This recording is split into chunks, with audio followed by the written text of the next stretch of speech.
Bonsoir à tous, ravi de vous retrouver pour le flash de 18h sur la télévision du Burkina.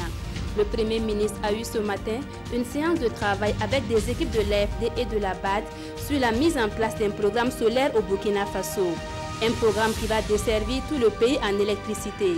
Au cours de cette rencontre, il s'est agi pour ces institutions de faire le point de la phase de pré-identification au chef du gouvernement. Elles promettent financer les études qui seront effectuées dans le cadre de la mise en œuvre du programme. Présent à Gawa pour le lancement des activités du Centre de facilitation des actes de construire, le ministre en charge de l'habitat a également visité les chantiers du 11 décembre Gawa 2017.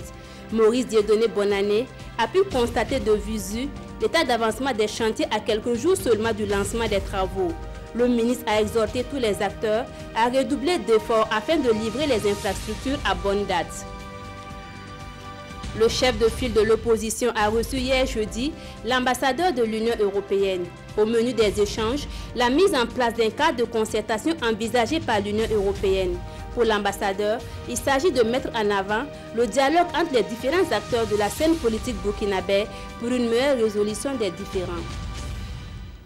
L'autorité supérieure de contrôle d'État et de lutte contre la corruption était ce jeudi face à la presse pour préciser une fois de plus ses missions et son fonctionnement. Le débat s'est focalisé sur le dernier rapport de l'ASELC.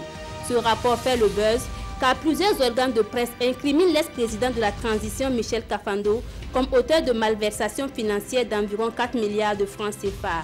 Pour le contrôleur général d'État et ses collaborateurs, ces allégations sont fausses car le rapport dont il est question concerne la période de 2012 à 2014.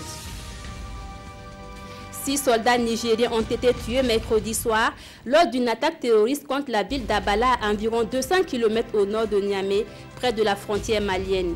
Selon une source sécuritaire, des hommes lourdement armés venus à bord de 14 voitures tout-terrain ont attaqué la position militaire dans cette zone, théâtre de nombreuses attaques djihadistes. La ville d'Abala, située dans la région nigérienne de Tillabéri et qui abrite un camp de réfugiés maliens, fait partie des zones que Niamey a placées en marche sous état d'urgence. Voilà pour ce flash, merci de l'avoir suivi. Adama Koulibaly vous retrouve à 19h.